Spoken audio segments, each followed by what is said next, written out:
Bem-vindos à teleconferência da companhia aérea Gol para a discussão dos resultados do segundo trimestre de 2021. Após as breves colocações da Gol, iniciaremos a sessão de perguntas e respostas, inicialmente para analistas e investidores, e na sequência para os jornalistas presentes, momento no qual mais instruções serão fornecidas. Este evento está sendo transmitido via webcast e pode ser acessado no site da Gol em www.voigol.com.br/ri e na plataforma MZIQ em www.mziq.com. Aqueles participando do evento por meio do webcast poderão também enviar suas perguntas na plataforma e as mesmas serão respondidas pela administração durante essa teleconferência ou pela equipe de relações com os investidores da Gol, após o término da teleconferência.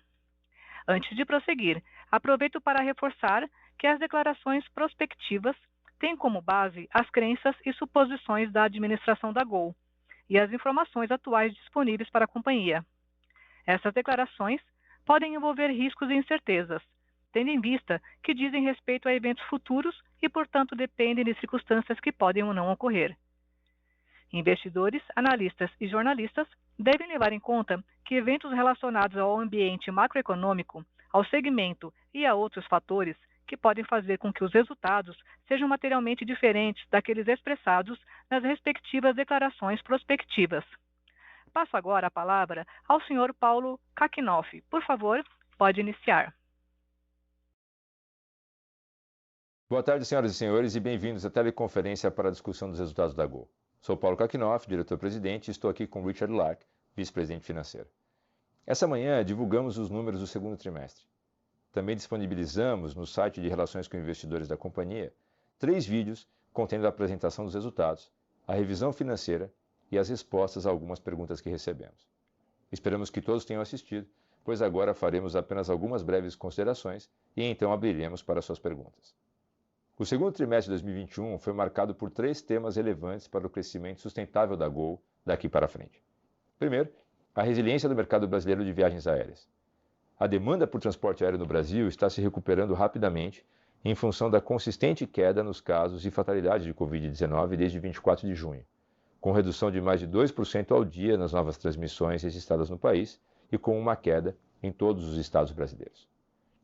O governo brasileiro garantiu que 173 milhões de vacinas serão entregues no terceiro trimestre, um aumento em relação aos 143 milhões de doses disponibilizados no primeiro semestre de 2021.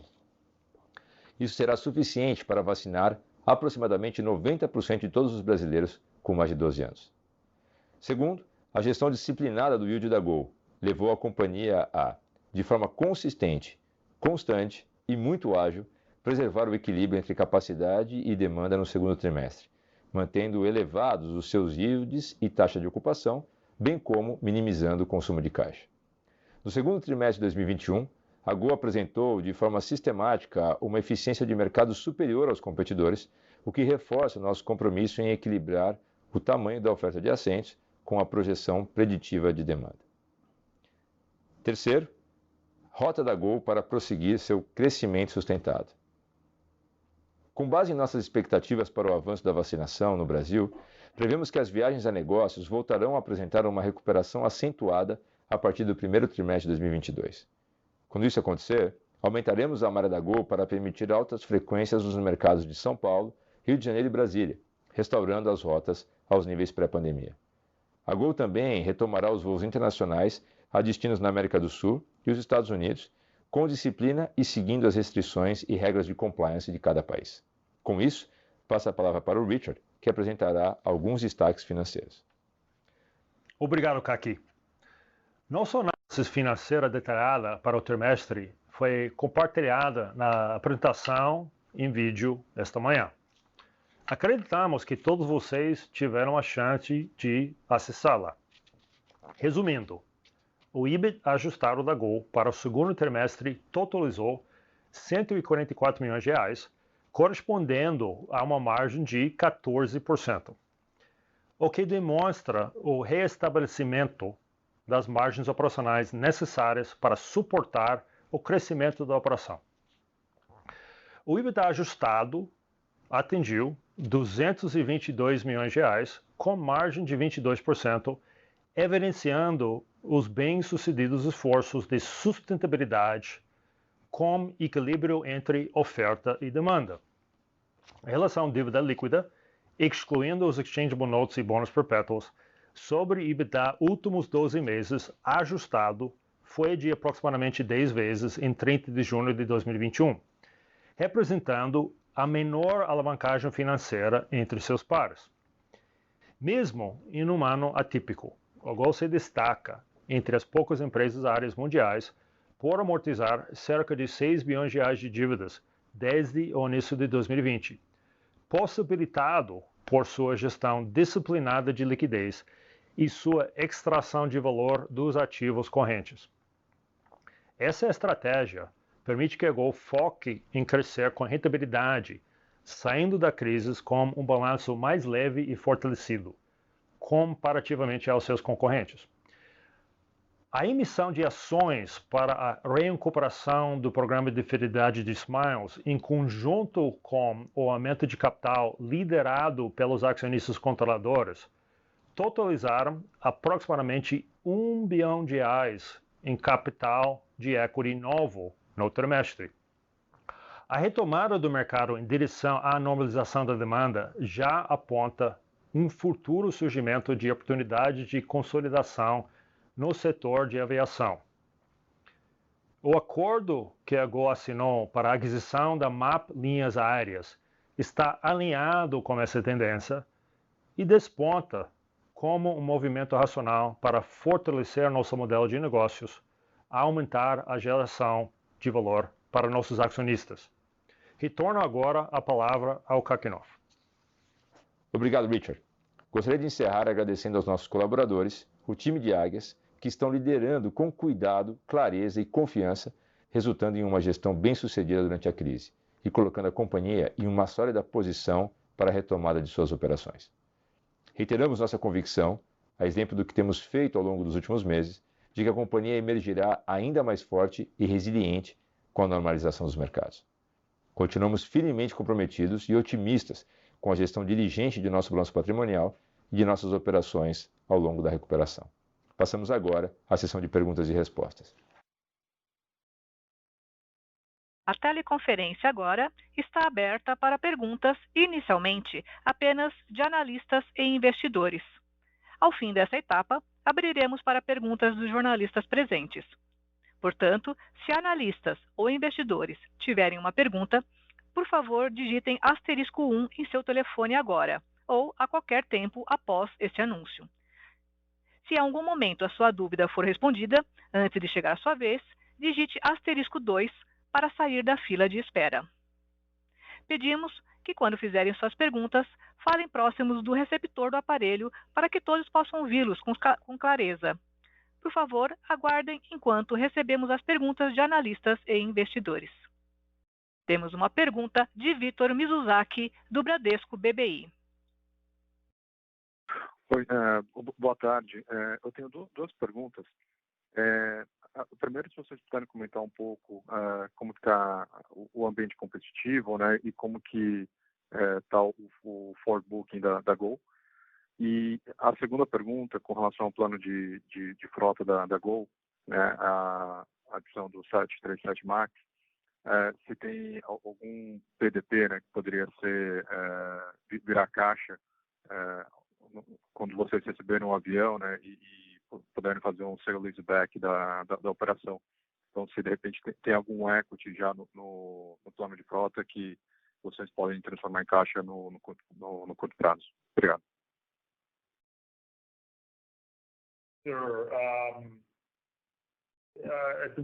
A conexão, por alguma razão, está ruim. A sua primeira pergunta foi sobre o ambiente competitivo. O ambiente competitivo e os forward bookings. E sua segunda pergunta?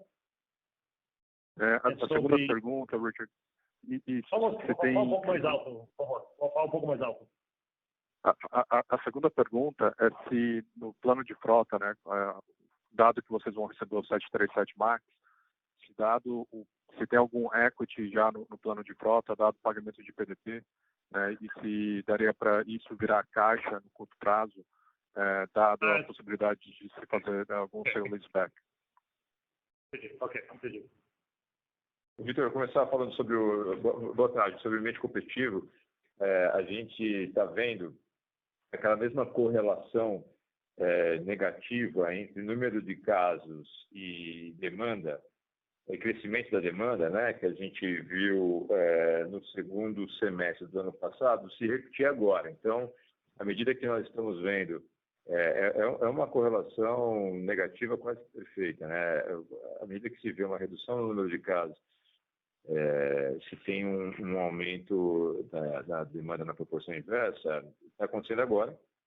E como o programa de imunização ganhou tração, né, nós estamos aí, eu diria, relativamente estáveis num patamar de 1.600.000 doses aplicadas por dia, com um potencial de crescimento. Nós estamos vislumbrando uma demanda, nós estamos experimentando um crescimento da demanda nesse momento bastante consistente, e o forward booking também está vindo bastante forte, porque evidentemente as pessoas também estão projetando uma situação de pandemia bem sob controle, né? Como a gente falou, há uma expectativa, especialmente para o quarto trimestre, muito positiva. Em relação ao ambiente competitivo, nós acreditamos que ainda há um excesso de oferta no mercado. Parece existir, na minha leitura, uma disputa nesse momento que não faz sentido por participação de mercado, né? Em contraste a essa disputa, acho que você está vendo a disciplina da Gol ainda mais enfática em colocar uma oferta que seja adequada à demanda, justamente para que a companhia pavimente, né, continue pavimentando o crescimento sustentável. Então, eu acho que esse cenário está menos crítico do que no segundo trimestre. Eu falo do excesso de oferta, mas ainda é uma componente presente. De qualquer forma, o cenário comparativo, quando a gente fala da pandemia desde o início, sem dúvida nenhuma, esse é o momento que nós estamos vivendo mais positivo, e os próximos meses, em especial o quarto tri, indicam uma recuperação muito forte da demanda. Tudo isso que eu estou falando leva em consideração a demanda baseada no segmento de clientes que viajam a lazer, e ainda um segmento de viagens a negócios bastante deprimido. A nossa expectativa é que, a partir de dezembro, em especial janeiro, a gente também tenha uma retomada forte na demanda de viagens a negócio. Richard, para falar. Sim, segunda pergunta, eu acho que está bem colocado, porque estamos, como já comunicamos, estamos, na saída da pandemia, estamos fazendo um pivô para reiniciar. O nosso gestão de passivos acabou. Agora está fazendo um pivô para a gestão dos ativos, que será uma aceleração da transformação do NG para o Max, de várias formas ao longo dos próximos anos. E isso vai acontecer, vai iniciar no curto prazo. E nós vamos somente, ao longo dos próximos 5 ou 6 anos, transformar a maioria da frota do NG para o Max. Começando, já temos Max, e isso vai começar a acelerar agora.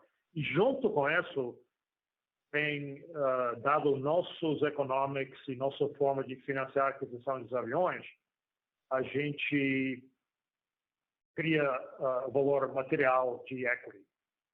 Tipo assim, então, ao longo desse ciclo, ao longo dessa ordem que nós temos com o Max, nós vamos criar aproximadamente o mínimo de $700 milhões de equity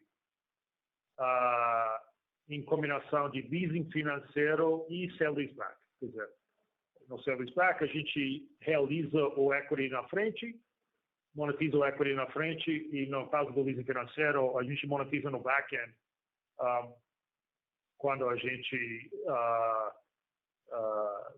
paga a hipoteca e vende o avião. esse ciclo está começando agora. Agora estamos 100% leasing operacional, sem nenhuma aeronave própria no nosso balanço. E a partir de agora a gente começa. A gente não está indicando, claro que nossos preços são confidenciais, mas a gente não está indicando o que isso seria no curto prazo, porque não está totalmente fechado as datas das entregas dos aviões e os mecanismos de financiamento do leasing financeiro e a quantidade que será feito em sale-leaseback. Mas acho que nas próximas semanas a gente vai comunicar informações mais precisas sobre isso. Mas o unlock dessa equity vai no Max, a monetização do nosso equity embutido em nosso pedido do Max com Boeing pode começar a partir do quarto trimestre desse ano. E sem dúvida, na hora que vem, ele já vai ficar presente em nosso fluxo de caixa. A gente não tem essa previsão ainda se já vai começar no quarto TRI ou no primeiro TRI. Acho que nas próximas semanas a gente vai estar comunicando para vocês informações mais precisas sobre isso. Ok? Está respondido a pergunta? Sim. Tá ótimo. Obrigado. Talvez daqui a 2 semanas a gente pode discutir isso um pouco mais em detalhe, mas estamos fechando os detalhes finais sobre o timing, que vai ser uma combinação de entregas de nosso pedido com Boeing e também whitetails, que são aeronaves já fabricadas, que eram para outras companhias que estão disponíveis para comprar a preços até menores do que nosso preço e nosso pedido de compra, e também direct operating leases. E tem a questão de quanto vai ser financiado no formato de finance lease e quanto vai ser financiado no formato de sale leaseback. Nas próximas semanas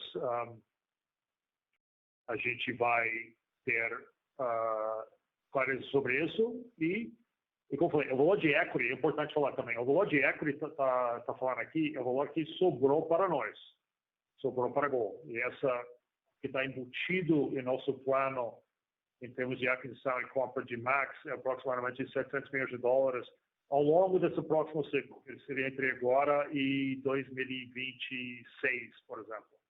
E, geralmente a gente também faz um planejamento para essa casa com vencimentos de dívida a longo prazo. Então, isso vai acabar casando, essa equity sobrando vai acabar casando com os vencimentos de 2025, 2026 de nossas dívidas no mercado de capitais de longo prazo, porque uma parte do uso dos recursos dessas dívidas de longo prazo no mercado de capitais é usado para comprar esse mesmo ativo.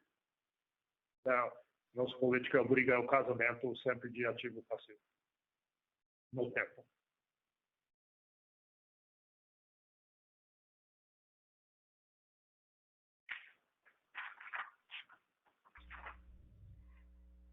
Senhores analistas ou investidores, lembrando que para fazer perguntas, basta digitar *1. Encerramos a sessão com analistas e investidores e abrimos agora para perguntas dos jornalistas presentes. Portanto, se algum jornalista tiver uma pergunta, por favor, pressione *1 em seu telefone agora ou a qualquer tempo após esse anúncio.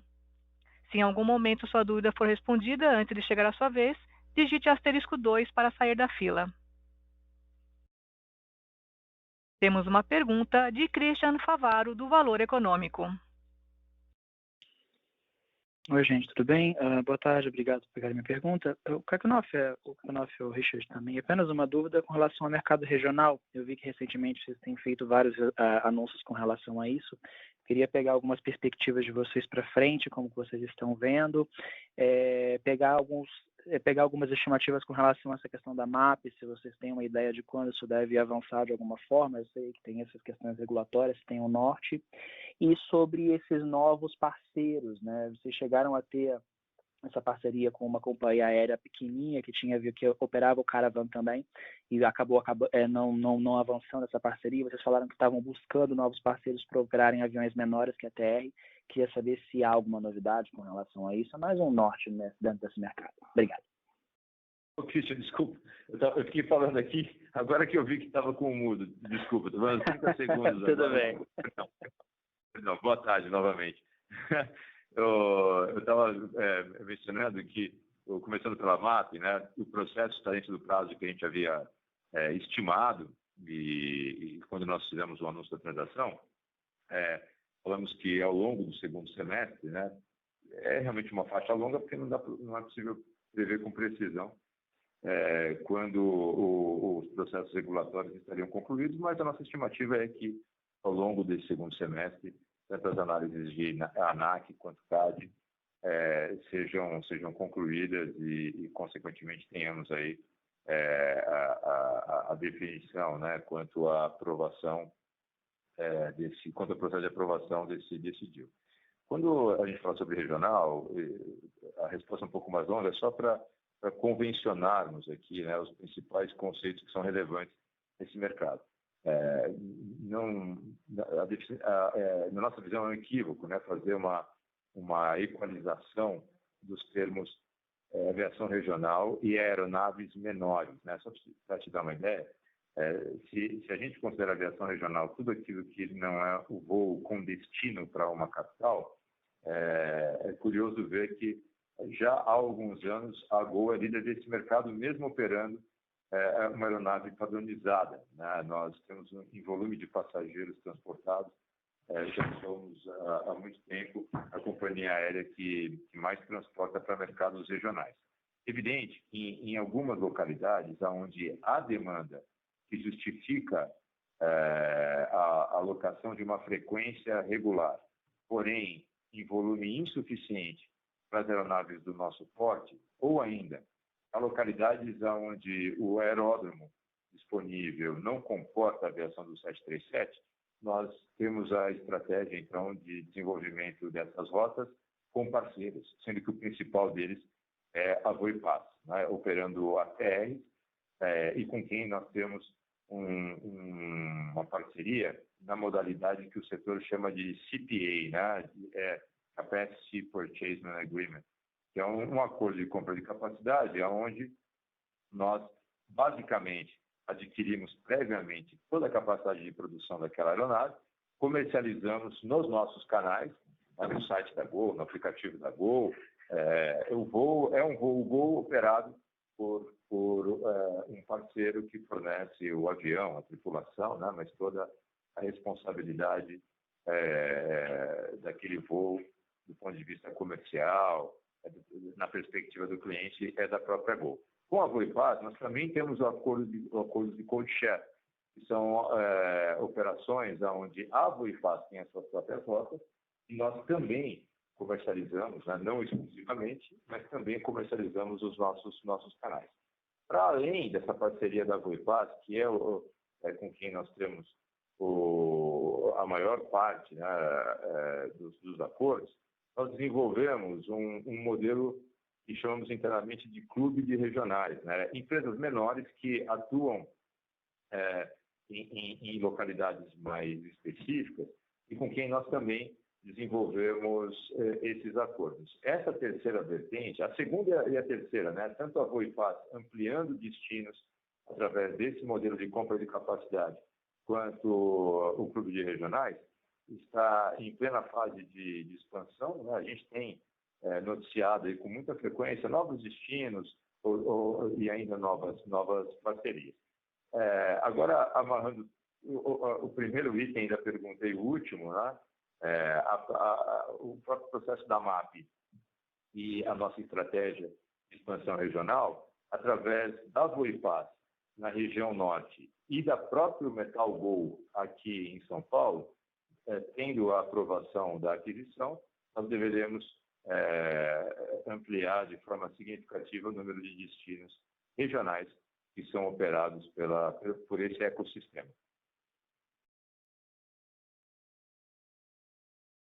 Perfeito, obrigado.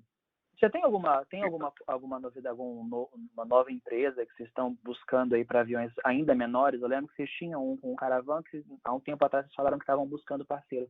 Tem alguma novidade nessa linha ou nada ainda? Sim, nós temos discussões tratativas em curso nesse momento, dentro desse espírito de clube e regionais com empresas que operam aviões menores, né? Mas ainda nada suficientemente robusto para a gente mencionar aqui. Perfeito, obrigado. Obrigado, Lúcia. A próxima pergunta é de Juliana Estigarribia, da Agência Estado.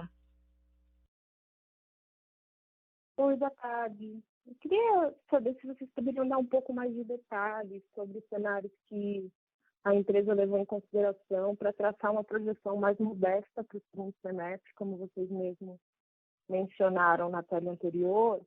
O que tem de possível grau de incerteza aí das variantes da Covid para essa revisão? E também qual a projeção de voos diários que vocês estão trabalhando até o final do ano? Obrigada. Olá, Juliana, boa tarde. Eu mencionei no call anterior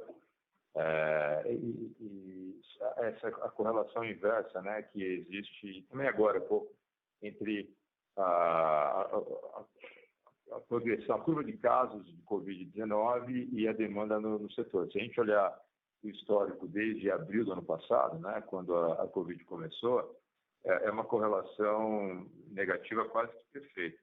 À medida que o programa de imunização vai avançando e nós, nesse momento, né, alcançamos um patamar, um volume diário de doses e é bastante robusto, nós estamos vendo um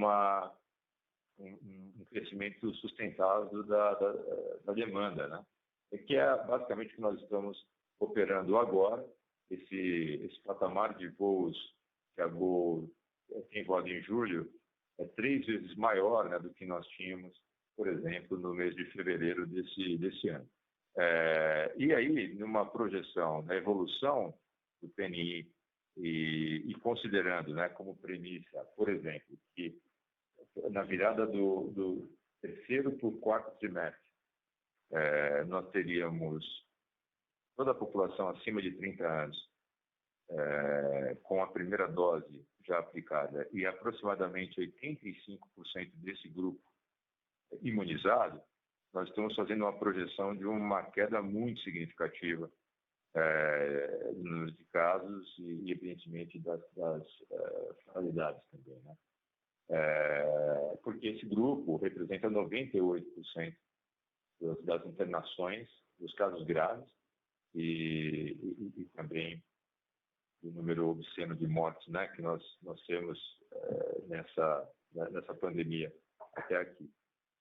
Com esse cenário e consequentemente, com o relaxamento das medidas de distanciamento social que já estão em curso ou que foram anunciadas, nós temos uma forte convicção de que essa correlação permanecerá quase perfeita e isso nos dá uma projeção de um crescimento muito significativo da demanda acima, né, para além dos patamares atuais que já são bem mais altos do que nós tínhamos em fevereiro. Então, essas são as premissas que nós estamos adotando, destacando que nós estamos falando basicamente do mercado doméstico, tá? O mercado internacional ainda tem uma retomada mais lenta, porque são muitas as restrições que existem entre os países. Acreditamos que, com a velocidade de vacinação e a prevalência de variantes também varia, né, de país a país, é difícil vislumbrar no curto prazo a estabilização e a reabertura das rotas internacionais na mesma velocidade que a gente está vendo no mercado doméstico e também o segmento de viagens a negócios, né? Nós estamos vendo que a demanda latente, a demanda reprimida que existe por viagens a lazer, ela irá sustentar um crescimento muito forte a partir de agora, possivelmente até chegando no final do ano, com um volume comparáveis ao período pré-Covid, porém com uma participação pequena de viajantes a negócios. Esses nós estimamos que retomarão a partir do primeiro trimestre do próximo ano, à medida em que a pandemia, em tese, né, estaria controlada e também teríamos um retorno mais significativo do trabalho presencial. Até o LAC comentou na última tele, falou de alta temporada aí, um pico de 1.000 voos diários, 600 na baixa temporada. Vocês não estão arriscando fazer nenhuma projeção até o final do ano sobre essa subida dos voos diários? Não, a gente. E por que não? Né? Também falei, falamos nos outros calls, que a gente tem mantido uma disciplina de oferta muito rigorosa.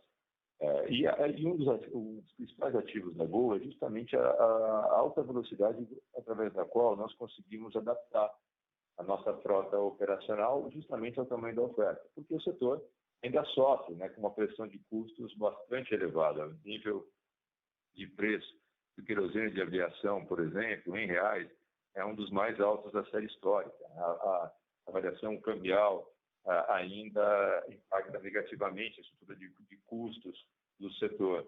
E, evidentemente, né, sendo um dos segmentos mais afetados durante a pandemia, durante toda a Covid, a companhia tem uma preocupação adicional no processo de preservação da sua liquidez. Então, a Gol ela não tem feito nenhum tipo de movimento que vise estimular, né, disputas que, a nosso ver, não fazem sentido nesse momento, como, por exemplo, de participação de mercado, e sim cuidando para que o nosso plano de recuperação e de crescimento sustentável seja preservado. Por isso que o nosso guidance, né, tem sempre se apoiado nessa ideia de que o mercado cresce fortemente, mas que a Gol vai continuar mantendo a sua disciplina de oferta. Obrigada.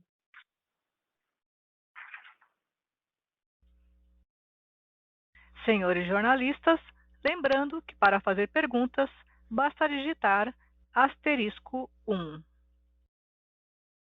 A próxima pergunta é de Juliana Rocha, da Red. Oi, boa tarde. Eu tenho uma dúvida bem rápida, bem pontual. Ficou bem claro que a Gol não pretende fazer mais grandes liability management, mas o Richard citou no primeiro call que ainda tem a dívida de curto prazo, que vai ser finalizada no terceiro trimestre. Queria entender o que quer dizer isso. Se vocês vão pagar essa dívida que vence agora de 444 milhões no terceiro TRI, ou se vai ter alguma renegociação, extensão de prazos, enfim. Queria entender o que vai acontecer com a dívida de curto prazo no terceiro TRI. Obrigada. Teve uma redução significativa das dívidas de curto prazo. Se você pega o segundo TRI do ano passado para o segundo TRI deste ano, houve uma redução de 3,8 bi para 1,8 bi, uma redução de 2 bi. Então, desses 1,8 bi de dívida curto prazo que sobrou, aproximadamente 1,4 é com 3 bancos, em alguns formatos diferentes, incluindo uma debênture. E você tem seguido um ritmo de... Se você pega o desempenho dele nos últimos anos, ele nunca entrou no curto prazo, apesar de ser classificado no curto prazo. No terceiro TRI, a maioria dessa dívida de curto prazo deveria ser transformado em dívida de médio prazo contratualmente, estruturalmente. Não será amortizado, será transformado em outra estrutura de 2, 3, 4 anos. Então, se você olha o desempenho trimestral nos últimos 8 trimestres, essa dívida a curto prazo estava parcialmente amortizado, mas a maior parte foi sempre repactuado, alongado, etc. E essa prática continua. Contratualmente, ele está classificado no curto prazo, mas economicamente não é. Então, daqueles 1,8 que está hoje em dia, nem metade é curto prazo de verdade. O único parte é working capital. Não, a maior parte que vocês têm 600 milhões de debênture, ok? Então isso deve ser desconsiderado em termos de dívida de curto prazo. mesmo que contratualmente é. E o restante, 1.2, é uma série de mecanismos de working capital, mas eles ficam, tipo assim, constantemente, tipo assim, a gente paga uma dívida e contrata uma nova. Quer dizer, são mecanismos quase evergreen, rotacional, que fica financiando importação de peças, manutenção de motores e outras atividades operacionais, são de natureza, o que a gente chama capital de giro operacional. E tem uma parte que fica vinculado com as contas a receber, que a gente está guardando a volta da venda cooperativa que gera recebível para nós. Então, um dos nossos objetivos durante essa pandemia, dado que a gente perdeu mais que metade do faturamento por falta do viajante cooperativo, assim que essa passageira volta, vai recompondo o recebível e acaba normalizando isso. Tipo assim, o que está faltando não é uma redução desse passivo a curto prazo, o que está faltando é um aumento do ativo a curto prazo, que é principalmente recebível. Estamos faltando hoje em dia, tipo assim, entre 500 e 800 milhões de reais de contas a receber que normalmente estaria no balanço, que não está por causa da pandemia. Então, a gente ficou segurando esse passivo a curto prazo, guardando esse ativo a curto prazo voltar, mas, no mesmo tempo, a gente foi reduzindo isso. Então, eu diria o seguinte, que no terceiro TRI, essa passiva a curto prazo que fechou o segundo trimestre em 1.8, deve ser menos que metade disso no fechamento do terceiro TRI contabilmente, porque contratualmente será transformado em outros mecanismos.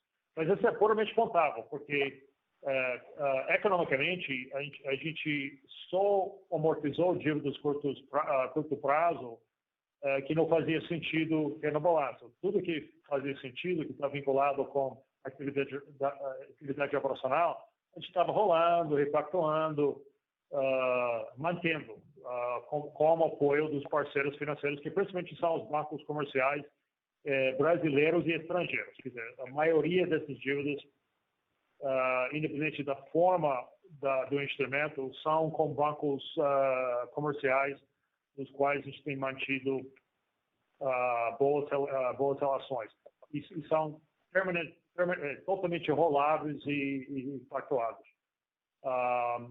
E outra forma que posso falar, desses 1.8, que está no curto prazo hoje em dia, só 300 milhões são dívidas que serão economicamente amortizados nos próximos 12 meses. Então, aqueles outros 1.5 são dívidas que, se nós queremos, a gente pode manter no sistema rolando eles. Não sei se ficou claro a resposta. Sim, perfeito. Obrigada.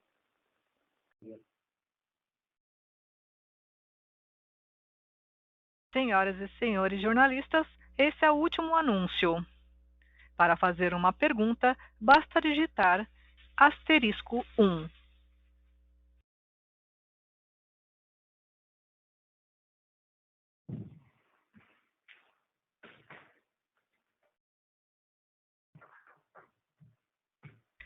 Com licença, isso conclui a sessão de perguntas e respostas de hoje. Gostaria de convidar o Sr. Kakinoff para prosseguir com suas observações finais. Pessoal, só quero agradecer a todos pela atenção, desejar novamente uma boa tarde e um bom final dessa semana. Até logo. Isso conclui a teleconferência de hoje da companhia aérea Gol. Muito obrigado pela participação de todos e tenham uma boa tarde.